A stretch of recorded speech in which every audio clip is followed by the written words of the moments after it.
waayo wuxuu nabigu leeyahay hadday nicmo noqotana wuu sabray wuu ku mahad celinaya shakar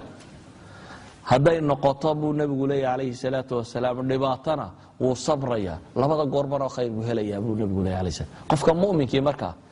ilaahay ma awood waayina adaa lagu itixaamaya waayo ilaahay muxuu ku tilmaamaya kuwa kale ilaahay wuxuu leeyahay mathalu alladina ittakhaduu min duuni illahi awliyaa كمثل العنكبوت اتخذت بيتا وإن أوهن البيوت لبيت العنكبوت لو كانوا يعلمون مثل الذين اتخذوا من دون الله أولياء كو إلهي عيد أنا هين هيل يا قرابة نمية تلي قرقار كالدوني با إلهي دي تساله دي مهما هدود وحويان كمثل العنكبوت اتخذت بيتا وعاردي قري نستوك لبالي قري عارة محو عليا قري عارة وحبا ilaahay hayrkii aad ku tiirsato ama maraykan ku sheeg ama mid kale ku sheeg waa guri caaro in guri caaro ku tiirsan baad ilaahay wuxuu leeyahay cid aniga ay dhinac marta ee ilaahay hayrkii istiraahda cizi iyo xoog iyo ka doona tamar kamathal al-ankabut ittakhadhat bayta wa inna awhana al-buyut labayt al-ankabut ba ilaahay guri waxa uu liita u jilicsan guri caaro ba la leeyahay subhanahu wa ta'ala macna meesha yaala muxuu yahay qofka mu'minka dhannigu ilaahay ka qaba waa inuu fiican yahay sadaradeed baa ilaahay wuxuu leeyahay subxaanahu wa tacaala murugayo idinku dhicin iyo ducfi iyo liidasho toor ah mu'min ilaahay ku kalsoon noqon waxaynu u baahanay marka ummadda maanta muslimiinta ee caalamka ku nool waxaad moodaa dad badan inay hami jabeen niyad jabeen xagga muslimiinta lagu dilaya xagga muslimiinta lagu dilaya almashkila عندنا أولا إلهي وأوضا وحبا إنه مالن قرى كعيه لكن إنك الله إنه يتحامي إنك امتحان كان يحقوك يمي بل أن هل حديث آخرين وكوى النبي كسوان عليه الصلاة والسلام نبي عليه الصلاة والسلام حديث كيف طوبان ورين يوحوري يوشك الأمم أن تداعى عليكم كما تداعى الأكلة إلى قصعتها فقال قائل ومن قلة نحن يومئذ قال بل أنتم يومئذ كثير ولكنكم غثاء كغثاء السيل ولينزعن الله من صدور عدوكم المهابة منكم وليقذفن الله في قلوبكم الوهن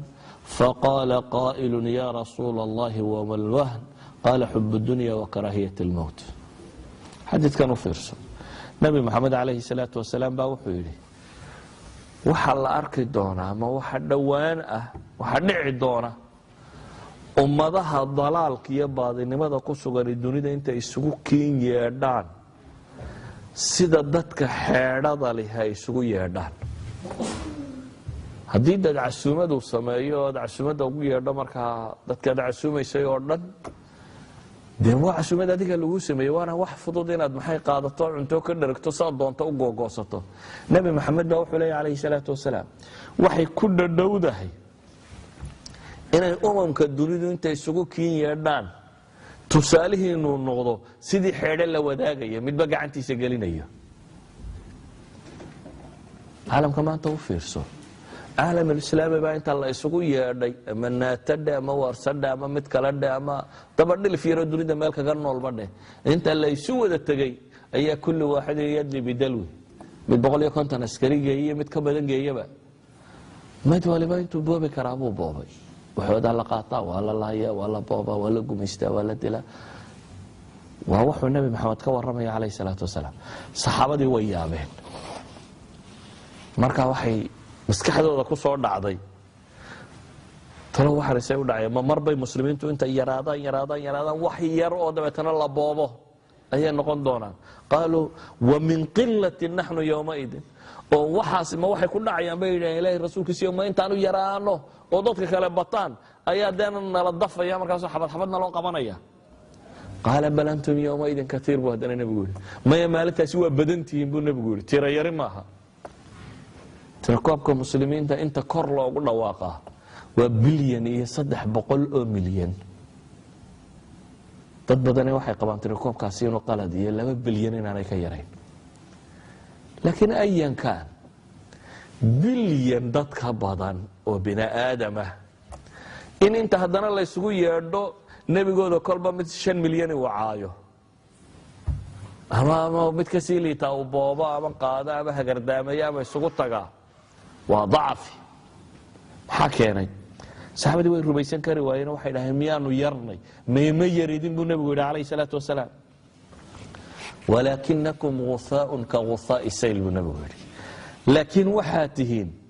daad xoorta daadku qaado oo kale ma yaridine daad xoorta waxaa la yidhaha xashiishka iyo xumbada iyo waxaan markuu daadku meel jabsade u wado xoorkan iyo xashiishkan iyo uska gan saaran uska gani meel laguma socdo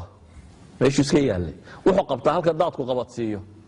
dad itijaah lama tiin meel uma socotaan xagga caalamku isaga socdaa unbaa idana u socotaan daad xoortu halba meel bay ka laabataa meeshuu ka laabtaba wuu kala laabanaya shakli ma leh foom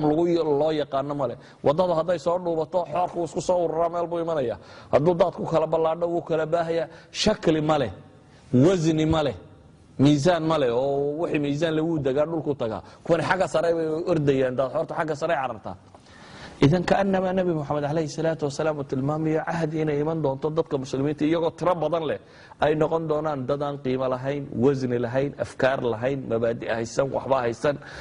kalbabqa dunidu waxay ku dhawaaqdana kaga daba dhawaaqa xaggii loo dhaqaaqana isaga daba socda qiimo wasniyo caalamiyana aanay ku lahaynba hadday wax sheegaan iyo hadday shiraan iyo hadday aanu midnaba macno samaynaynin su-aasha isweydiinta le markaa waxay tahay waa maxay sababtu markaasuu nebigu wuxuu leeyahy calayhi salaatu wasalaam walayanzicanna allahu min suduuri caduwikum almahaabata minkum muslimka dhabtaa waa laga cabsan jiray waayo waxaa loo yaqaana inay yihiin dad tooda ku adag saa daraaddeed bini aadamku hadduu ku og yahay qof wax iska rabi karaa ama wax iska waabin karaa ama mabda leh haddaad tahay warka lagula imanaya war macquula weeyaan oo waa qof lagu xisaabtamay laakiin haddii lagu ogyahay inaad waxba tahay war ama cidiba kuu sheegi maysa waa lagugu wadaya ama wixii la doona lagaa yeelaya ولذلك buu nebigu wuxuu yidhi walayanzicana allahu min suduuri caduwikum almahaabata minkum ilaahay wuxuu gaalada qalbiyadoodaba ka saari doonaa baqa idinka idinka baqaya mar haddii idinka lasoo hadal qaada lagu durduriyo cidi kama baqaysa buu leeyahay baqahu wuu hadhay haye wala yaqdifana allahu fi qulubikum alwahn idinkana qalbiyadiina wahni baa degi doona buu nebigu ku yidhi wahnigu luga alcarabiya wahni xanuun bay u yaqaaneen garabka ku dhaco waa loo yaqaanay wahni waxaa kaloo loo yaqaanaa ducfiga nimankana luqada carbeed way yaqaaneen oo carab bay hayeen laakiin waxay garan kari waayeen waxaan intuu dadka ku dhaco wahni la yidhi dadkuba uu saanu nasakhmaya maxay